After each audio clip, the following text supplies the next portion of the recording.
नाज़रीन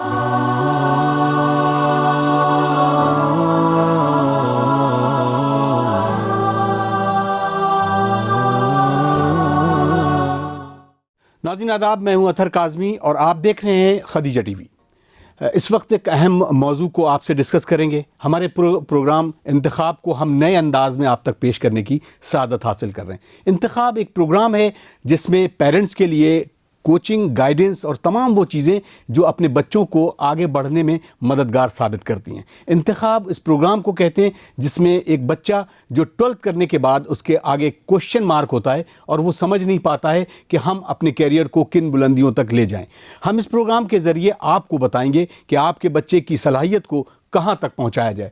इस जाविये में हम उन तमाम एक्सपर्ट से भी आपको रूबरू कराएंगे जो हमारे साथ जुड़ेंगे, ख़ास तौर से चाइल्ड साइकोलॉजी को लेकर जो बहुत सारी बातें होती हैं उन कमसिन बच्चों के लिए कि जिनके वालिदैन अपने बच्चों को पेरेंटिंग लिहाज से कुछ न कुछ कमज़ोरी दे देते हैं। तो कैसे एक बच्चे को आगे उसकी नशोनुमा की जाए, इस पर भी हम डिस्कस करेंगे। आइए नाज़रीन, आज की इस पहली कड़ी को जो हम नए अंदाज में आप तक पेश कर रहे हैं, इसमें हमारे साथ जुड़ेंगे प्रोफेसर आगा परवेज़ मसीह साहब, जिनको वर्क एक्सपीरियंस है तकरीबन 23 बरस का, और आप कोचिंग गाइडेंस सेंटर के तौर पर मुख्तलिफ अपने NGO के तरफ से ना डिफरेंट प्रोग्राम के ज़रिए मुख्तलिफ चैनल्स और FM रेडियो के ज़रिए से आपसे मुखातिब रहते हैं। तो आज सादत है, आइए हम सब मिलजुल कर उनका इस्तकबाल करते हैं और इस प्रोग्राम का आगाज़ करते हैं। अस्सलाम वालेकुम। वालेकुम अस्सलाम सर, बहुत बहुत खैर मकदम। और जाहिर सी बात है कि आज इस प्रोग्राम का हम अपने नए अंदाज में पेश कर रहे हैं। तो आज शिया कॉलेज के इस स्टूडियो से जो मास कम्युनिकेशन डिपार्टमेंट से, इसमें कुछ नई चीज़ें और नए उमंग के साथ हम अपने नाजरीन से जुड़ने जा रहे हैं। खदीजा टीवी के तमाम नाजरीन को हमारा प्यार भरा सलाम, और कहते हैं आपका अतहर भाई बहुत बहुत शुक्रिया कि आपने कहते हैं हमको मौका दिया कि हम लोग ज़्यादा से ज़्यादा बच्चों तक पहुँचें। और बहुत सारे बच्चे जो नेचुरली टैलेंटेड हैं लेकिन गाइडेंस ना मिलने की वजह से सही वक्त के ऊपर उनको सही राय नहीं मिल पाती, इस वजह से जो है उनका हुनर जो है वो परवान नहीं चढ़ पाता। चलिए मुझे डॉक्टर साहब, यकीनन हम आपसे बात ज़रूर करेंगे क्योंकि हम इस प्रोग्राम के ज़रिए चाहते हैं कि इस मुल्क के वो तमाम टैलेंटेड बच्चे जो अपने करियर के लिए कहीं ना कहीं परेशान रहते हैं। पहला जो सवाल है वो मेरा ये है कि एक बच्चा जो 12th में जाता है तो उसको शुरुआत में अपनी स्टडी कैसे करना चाहिए? देखिए, इसके अंदर जो है वो थोड़ा सा एक, इसमें मैं आपको एक सजेशन देना चाहूँगा जो लोग हमारी बात सुन रहे हैं, वो ये कि इसको जो क्लास 12th में जा रहा है इससे पहले एक सीढ़ी पहले उसको आना पड़ेगा। जब वो क्लास 10 से क्लास 11th में एडमिशन ले रहा है उस वक्त उसको डिसाइड कर लेना है कि हमको आर्ट स्ट्रीम में जाना है, कि हमको साइंस स्ट्रीम में जाना है, कि कॉमर्स में अपना कैरियर बनाना है। अगर आपने क्लास 12 डिसाइड कर लिया है तो उसके अंदर जो है थोड़ा सा देर हो जाएगा, क्योंकि इस वक्त कंपटीशन बढ़ गया है और इस वक्त टाइम की कीमत है जी। इस वजह से जो है मैं तमाम बच्चों को और उनके वालिदैन को ये एक सजेशन दूंगा कि वो क्लास 10th जैसे ही रिज़ल्ट निकले उसके बाद वो अच्छे किसी साइकोलॉजिस्ट से, कैरियर काउंसलर से कांटेक्ट करें और बच्चे का रुझान देखें, बच्चे का शौक़ देखें, और उसके अंदर जो डिफरेंट यूनिवर्सिटीज़ और कोर्सेज अवेलेबल हैं उनके बारे में एक्सप्लोर करके उसको क्लास 11 से ही उस ट्रैक के ऊपर डाल दें। Very good. डॉक्टर साहब, अब सवाल जो उठता है कि ये सारी चीज़ों का जो जद्दोजहद है, क्योंकि आज हम चाह रहे हैं कि बच्चों के अंदर जो एक पेरेंट्स होते हैं कि बहुत सारे पेरेंट्स पढ़े लिखे नहीं होते हैं और उनके अंदर बड़े मसले होते हैं, तो ये जो शुरुआती दौर होता है इसमें गैजेट जो है आज के दौर में आप देखें कि मोबाइल और स्क्रीनिंग, लैपटॉप, इस तमाम चीज़ें आ गई हैं, ये कितना इम्पॉर्टेंट गैजेट क्या रिस्पॉन्स जो है वो ज़रूरी है और कितना माँ बाप इसके लिए इजाज़त दें? देखिए, ये एक बहुत ही अहम पहलू है और मुझे बहुत कहते हैं खुशी है कि आपने ये सवाल उठाया है। एक्चुअली ये कहते हैं बहुत सारे बच्चे जो हैं वो ज़रूरत से ज़्यादा जो है मोबाइल और टैब और गैजेट और डिफरेंट टूल्स हैं उन सब का इस्तेमाल कर रहे हैं। इसकी वजह से क्या कहते हैं एक सबसे जो बड़ी बात हो रही है वो ये हो रही है कि उनके अंदर फ़िज़िकल एक्टिविटी एकदम मिनिमम हो गई है, जो कि एक बहुत ही कहते हैं चिंताजनक बात है। ऐसा जो है नहीं होना चाहिए। बच्चा जो है वो फिज़िकली एक्टिव रहे। अगर वो 14 इयर्स का है, 14 साल से कम के बच्चे फिज़िकली एक्टिव नहीं हो रहे हैं तो उनके ब्रेन का उतना डेवलपमेंट, उनकी फिज़िक्स उतनी डेवलप नहीं हो पाती है जितनी नॉर्मल होनी चाहिए। तो इस वजह से जितने भी बच्चे छोटे हैं उनको क्या कहते हैं इन टेक्नोलॉजी से दूर तो नहीं किया जा सकता, लेकिन हमको वालिदैन को ये सोचना होगा कि 1 घंटा या 1.5 घंटा या 2 घंटा इनफ है एक दिन में। बाकी टाइम में आप उनको क्या कहते हैं साइकिलिंग कराइए, बाकी टाइम में आप उनको बॉल ला के दीजिए, वो अपने घर के पास मैदान में खेलें, छत पे खेलें। फिज़िकल एक्टिविटीज़ उनके लिए बहुत बहुत ज़रूरी हैं। दूसरी चीज़ ये हो रही है कि जब उनके पास में इंटरनेट आ रहा है और वो यूट्यूब और वो चैनल तमाम तरह की चीज़ें वो देखे जा रहे हैं जी, वक्त से पहले बच्चे बड़े हुए जा रहे हैं जी, उनका बचपना खोता जा रहा है। ये एक बहुत ही क्या कहते हैं गौर करने वाली बात है कि जो बच्चों में बचपना होता है वो खोए दे रहे हैं हम, क्योंकि क्या कहते हैं हमको पता ही नहीं है कि बच्चा इंटरनेट से कहाँ चला जा रहा है। तो उसमें पेरेंटिंग की जो है बहुत बड़ी जिम्मेदारी आ जाती है कि अगर बच्चे को आप मोबाइल दे रहे हैं तो उसके अंदर लॉक होना चाहिए कि किस साइट पे वो जा सकता है, किस साइट पे नहीं जा सकता। इस चीज़ों का वालिदैन को ध्यान रखना चाहिए, वालदा को ध्यान रखना चाहिए कि कैसे उसको हम बेहतर कर सकते हैं और बच्चों को इनकरेज करें कि वो खेले कूदें, फिजिकली एक्टिव रहें। बहुत बहुत शुक्रिया डॉक्टर साहब। यकीनन हम इस तरह के सवालात और भी शामिल करेंगे, लेकिन आज जो ख़ास हमारा सब्जेक्ट है, तो आप कौन से सब्जेक्ट को डिस्कस करेंगे जिस पर हमारे सवाल भी मबनी होंगे और तमाम जो हमारे देखने वाले हैं उनको भी फ़ायदा होगा और उनके बच्चों को भी फ़ायदा होगा? देखिए, आज के दौर में जो है जैसे कोरोना के बाद का फेस आया है, दुनिया ने अभी जो है ताज़ा कोविड से बाहर आई है, कोशिश भी कर रही है, एहतियात भी कर रही है सारी। तो ऐसा फेस ये है कि जो कैरियर हैं जी, उसके अंदर कहते हैं कुछ ऐसे कैरियर हैं कि जो कि आने वाले 2040 तक सुपर हिट होंगे, मच डिमांड में होंगे, जिनके अंदर अगर करियर चुना जाए तो एक अच्छी जॉब भी मिल पाएगी, अपना एक करियर भी सेटल हो जाएगा, एक अच्छे प्रोफेशन की तरह जाने जाएंगे। वो कोर्स है पैरामेडिकल का। जी। देखिए, जो बायोलॉजिकल स्ट्रीम के बच्चे हैं उनकी फर्स्ट चॉइस जो है वो मेडिकल में है। जैसे अब यहाँ पे हम आपको रोक के एक सवाल के ऊपर करना चाहिए, क्योंकि हम चाह रहे हैं कि बिल्कुल एक स्टेप्स के साथ दूसरा स्टेप शुरू हो। हमने मेडिकल की शुरुआत की है ख़ास तौर से। एक बच्चा जैसे कि आपने बोला कि 11th को जैसे वो 11th में आएगा वो अपनी स्ट्रीम डिसाइड करेगा।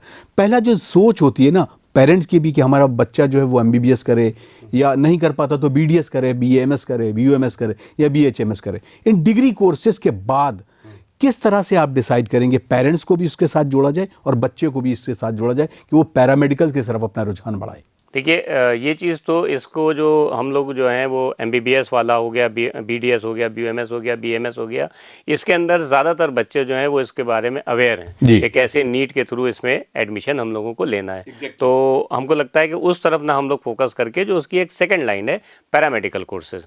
तो जैसा कि हम लोग को एक चीज़, पहली चीज़ हम लोग ये समझें कि इसकी डिमांड 2040 तक 45 तक क्यों ज़्यादा रहेगी।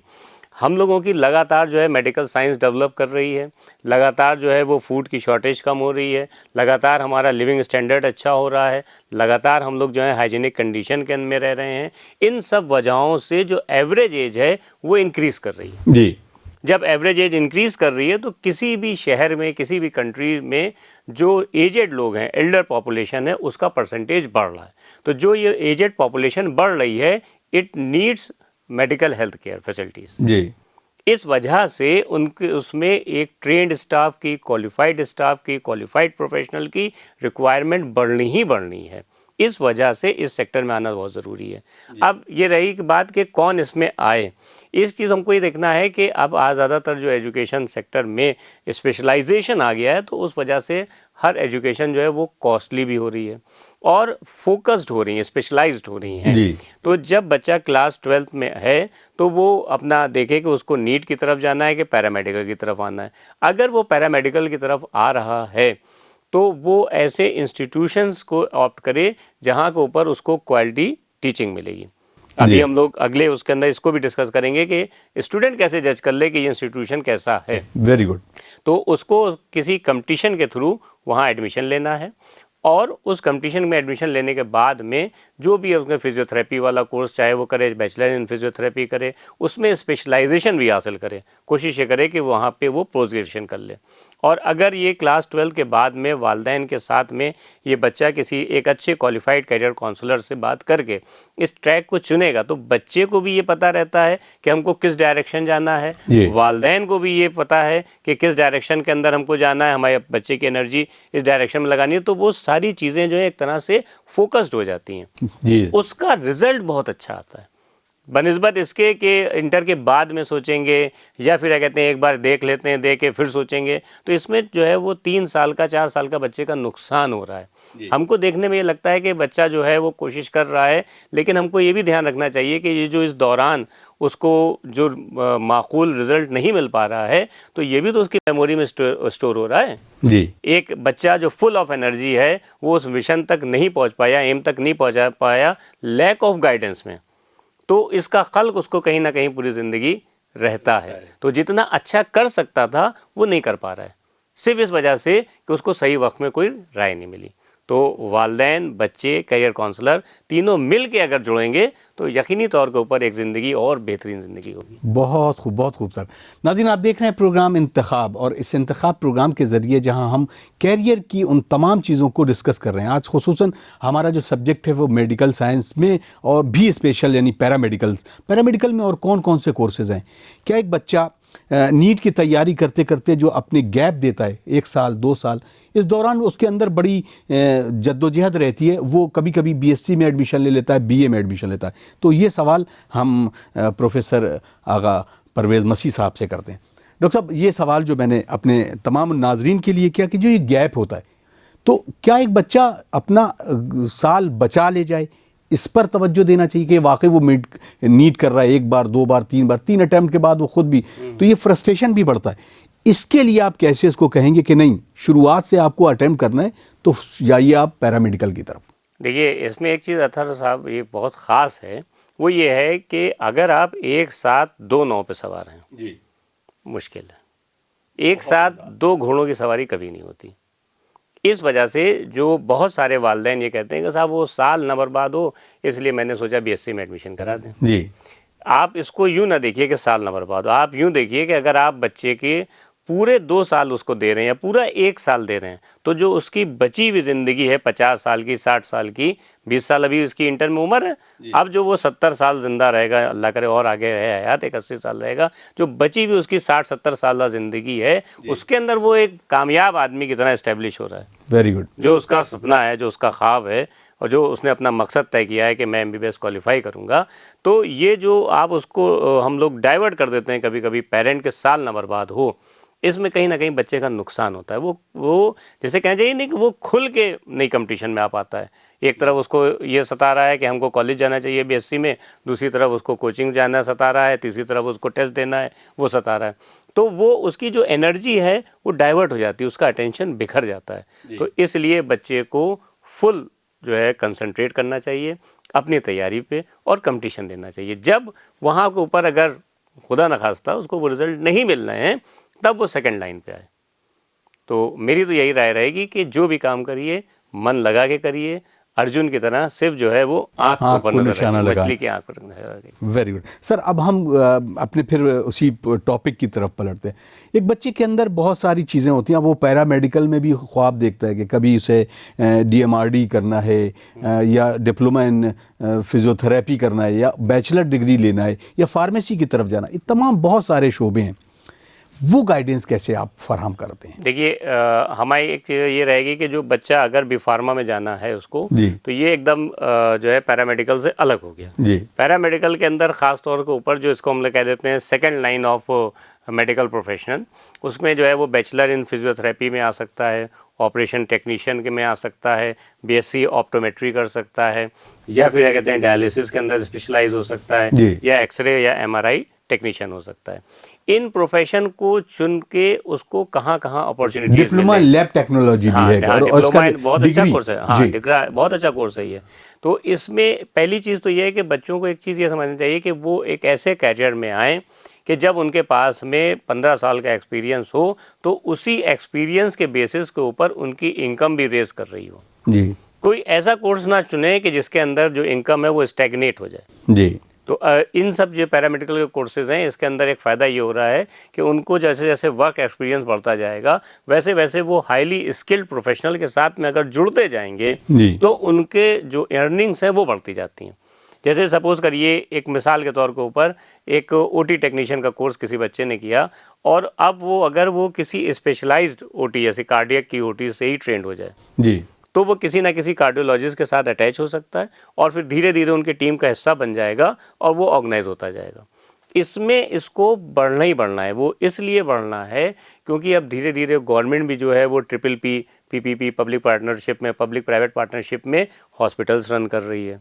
दूसरी तरफ जो है वो हमारे पास में लग्जरी हॉस्पिटल की चेन आ रही हैं, वो इस्टेब्लिश हो रही हैं। जी। तीसरी तरफ जो है वो स्पेशलाइज्ड हॉस्पिटल, इनफर्टिलिटी सेंटर और ये सब, उनके भी नंबर्स जो हैं लगातार, अगर हम अपने इंडिया की बात करें तो इसमें बढ़ रहे हैं। तो जब इतने सारे लोग बढ़ रहे हैं, जब इतने सारी जो है हॉस्पिटल्स बढ़ रहे हैं, तो नेचुरली उनके लिए क्वालिफाइड प्रोफेशनल चाहिए। जी।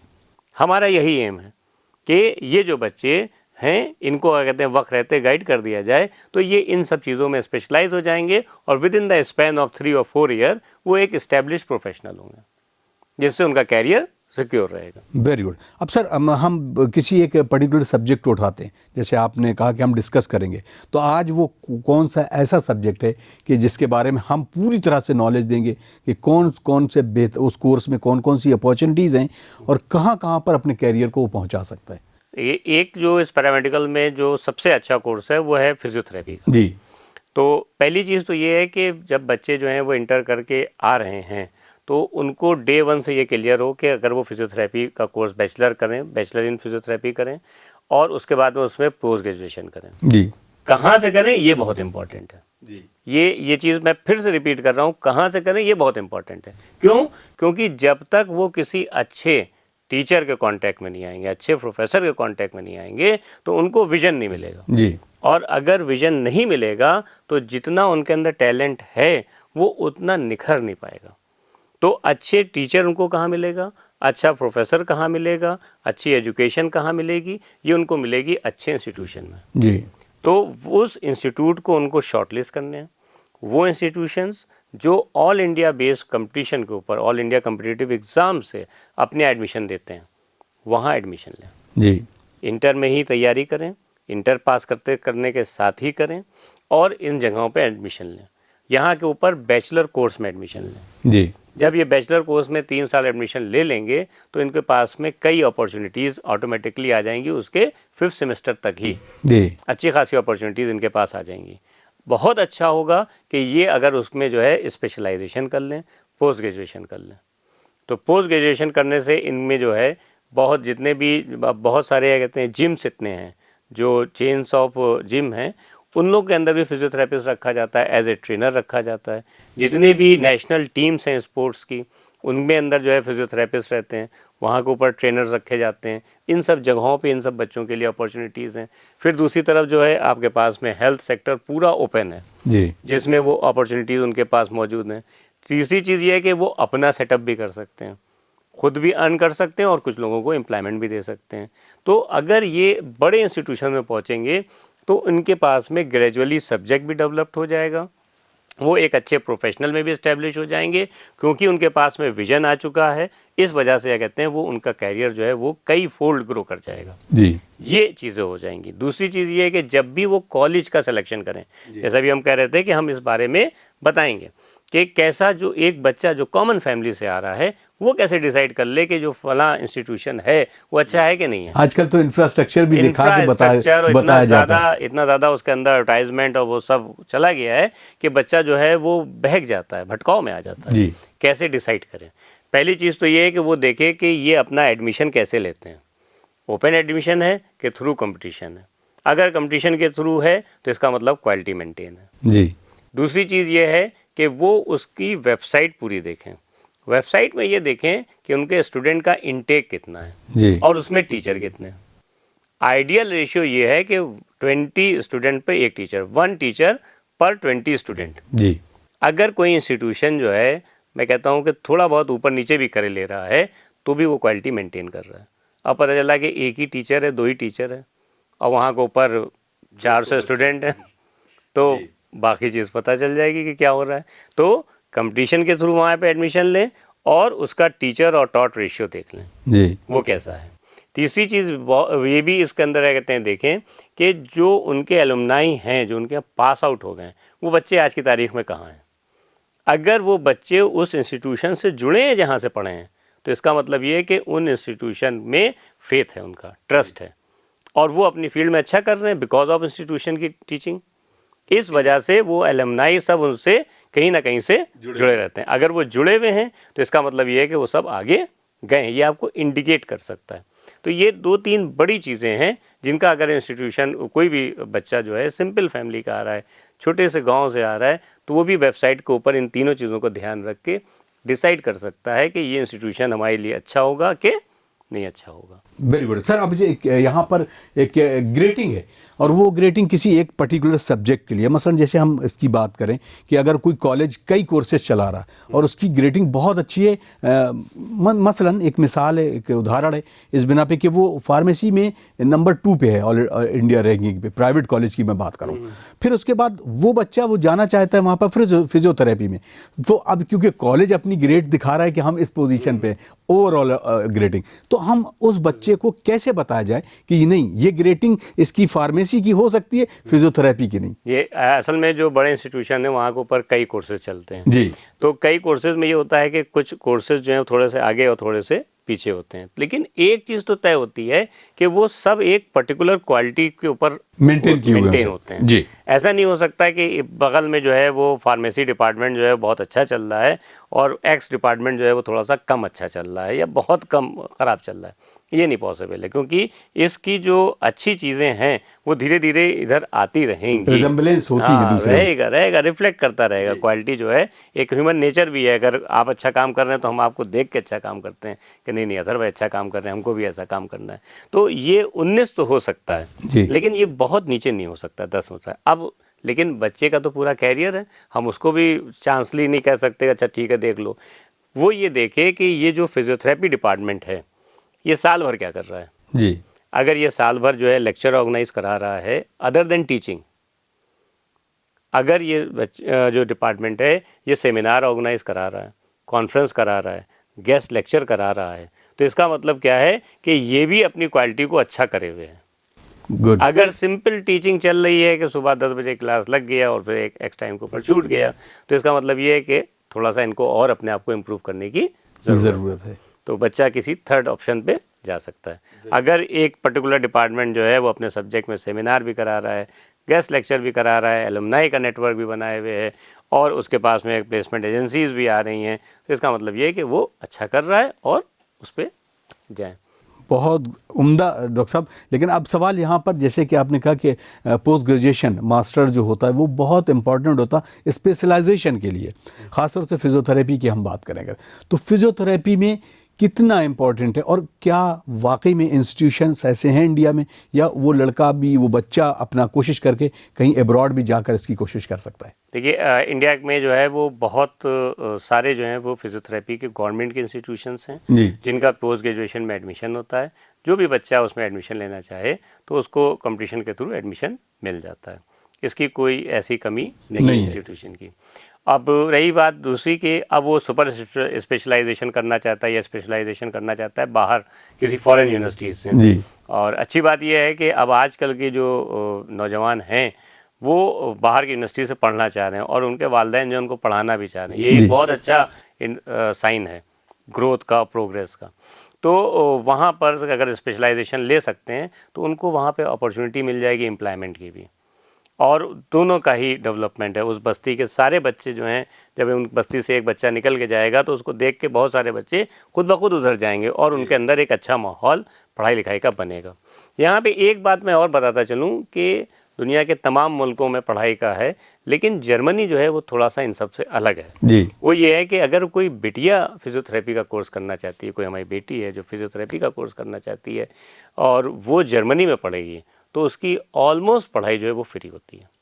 गुड। ये नाज़रीन बहुत इम्पॉर्टेंट पहलू है और इसको ज़रूर आप कोशिश करें इस चीज़ को समझने की जो डॉक्टर साहब बता रहे हैं जी। ये बहुत अहम है, क्योंकि देखिए जो मैं तो लगातार जो है लोगों के बीच काम करते वक्त ये देख रहा हूँ कि माँओं में एक दीवानगी है अपने बच्चों को पढ़ाने की। ये जो मतलब पिता का भी बहुत रोल है, वालिद का ऐसा नहीं है कम रोल है, लेकिन वालदा जो है उसका एफर्ट ज़्यादा है जी। इस वजह से जो है वो अगली पीढ़ियां पढ़ रही हैं, और उसके अंदर जो बिटियां अगर पढ़ना चाह रही हैं जो एक्सेप्शनली क्वालिफाइड हैं और वो चाहती हैं कि हम और आगे बढ़ें, तो उसमें जो है गवर्नमेंट की वेबसाइट्स हैं, जर्मनी की वेबसाइट हैं, डाड है डॉक्टर साहब, हम इस सवाल को अगले एपिसोड तक लाएंगे, वक्त बिल्कुल इजाज़त नहीं दे रहा हमें। नाज़रीन, आप देख रहे थे प्रोग्राम इंतखाब, और हम इस प्रोग्राम के ज़रिए मुख्तलिफ सब्जेक्ट के ऊपर बात करेंगे इंशाअल्लाह ताला, और कोशिश करेंगे कि आपको रूट से लेकर उन तमाम चीज़ों को ब्रॉडली आप तक पहुंचा सकें, क्योंकि आपके लिए आपका मुस्तकबिल हमारे लिए भी बहुत इम्पॉर्टेंट है, क्योंकि आप हमारे मिल्लत को और हमारे मुल्क उसकी तरक्की में आगे ले जाने में बहुत आप हमारे लिए इम्पॉर्टेंट भी है। तो हमें इजाज़त दीजिए, हम डॉक्टर साहब को बहुत शुक्रिया अदा करते हैं क्योंकि उन्होंने वक्त दिया, और अगले एपिसोड में भी हम इस पैरामेडिकल को और खुसूसन इस सब्जेक्ट को भी डिस्कस करेंगे। वस्सलामु अलैकुम वरहमतुल्लाहि वबरकातुहू।